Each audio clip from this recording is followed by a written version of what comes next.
The Nag Hammadi Library is a collection of early Christian and Gnostic manuscripts, also called codices, discovered in 1945 near the Upper Egyptian town called Nag Hammadi. The general dating of the books varies from the 2nd to the 4th century. The collection includes 13 ancient books containing over 50 spiritual texts. The discovery and translation of these scriptures helped scholars to re-evaluate early Christian history and the nature of Gnosticism, a Christian movement originating in the 1st and 2nd century that emphasized gnosis. Gnosis means the direct knowing or acquaintance of the divine through esoteric experience. Today, the precious Nag Hammadi manuscript collection is housed in the Coptic Museum in Cairo, Egypt.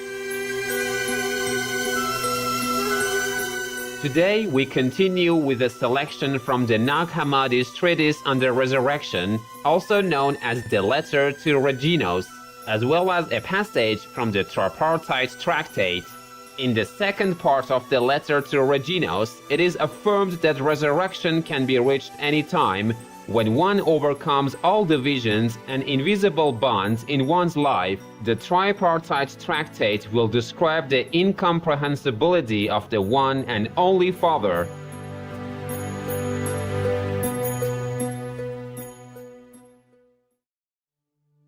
The treatise on the resurrection. The resurrection is the truth which stands firm.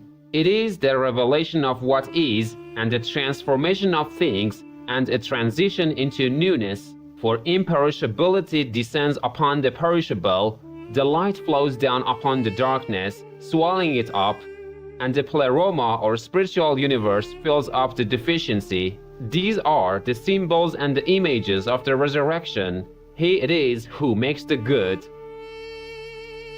Therefore, do not think in part, O Reginos, nor live in conformity with this flesh for the sake of unanimity, but flee from the divisions and the fetters, and already you have the resurrection. For if he who will die knows about himself and he will die, even if he spends many years in this life, he is brought to this. Why not consider yourself as risen and already brought to this? If you have the resurrection but continue as if you are to die, and yet that one knows that he has died, why then do I ignore your lack of exercise?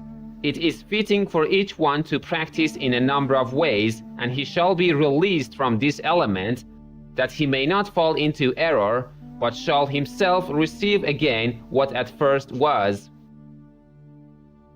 These things I have received from the generosity of my Lord Jesus Christ.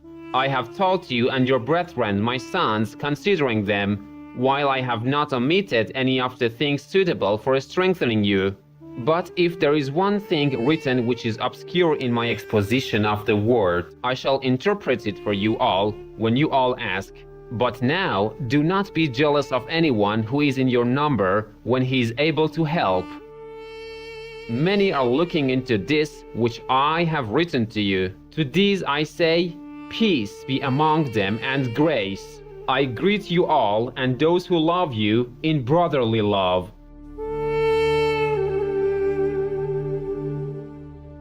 The Tripartite Tractate, Part 1. 1. Introduction. As for what we can say about the things which are exalted, what is fitting is that we begin with the Father, who is the root of the totality, the one from whom we have received grace to speak about him. 2. The Father. He existed before anything other than himself came into being. The Father is a single one, like a number, for he is the first one and the one who is only himself. Yet, he is not like a solitary individual. Otherwise, how could he be a father? For whenever there is a father, the name Son follows. But the single one, who alone is the Father, is like a root with 3 branches and fruit. It is said of him that he is a father in the proper sense, since he is inimitable and immutable. Because of this, he is single in the proper sense and is a God, because no one is a God for him, nor is anyone a father to him. For he is unbegotten, and there is no other who begot him, nor another who created him. For whoever is someone's father or his creator, he too has a father and creator. It is certainly possible for him to be father and creator of the one who came into being from him, and the one whom he created, for he is not a father in the proper sense, nor a God, because he has someone who begot him and who created him. It is then only the Father and God in the proper sense that no one else begot. As for the totalities, he is the one who begot them and created them. He is without beginning and without end.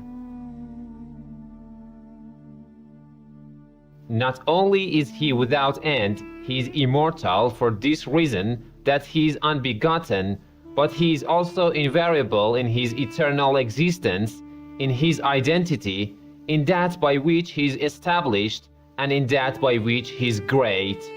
Neither will he remove himself from that by which he is, nor will anyone else force him to produce an end which he has not ever desired. He has not had anyone who initiated his own existence.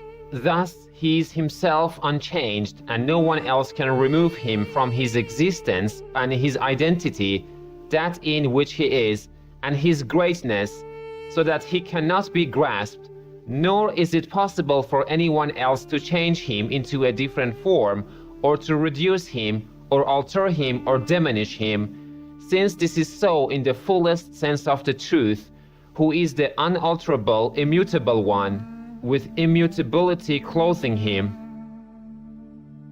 Not only is he the one called without a beginning and without an end, because he is unbegotten and immortal, but just as he has no beginning and no end as he is unattainable in his greatness, inscrutable in his wisdom, incomprehensible in his power, and unfathomable in his sweetness.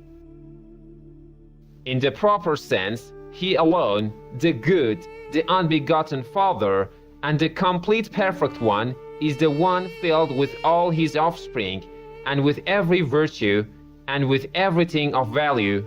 And he has more that is lack of any malice, in order that it may be discovered that whoever has anything indebted to him, because he gives it, being himself unreachable and unwearied by that which he gives, since he is wealthy in the gifts which he bestows, and at rest in the favors which he grants.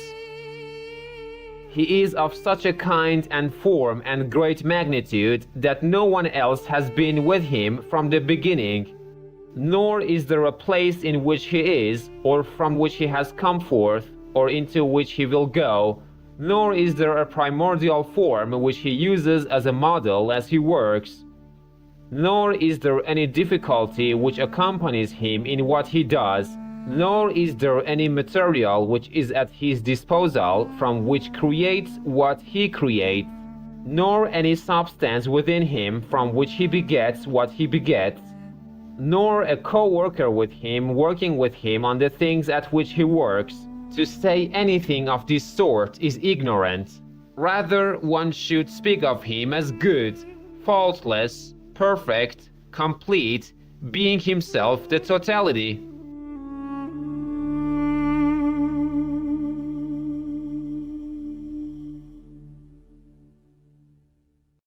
Gracious viewers, we thank you for your kind presence for today's program titled From the Gnostic Nag Hammadi Library on the Resurrection and the Father, Part 2 of 2 on Words of Wisdom.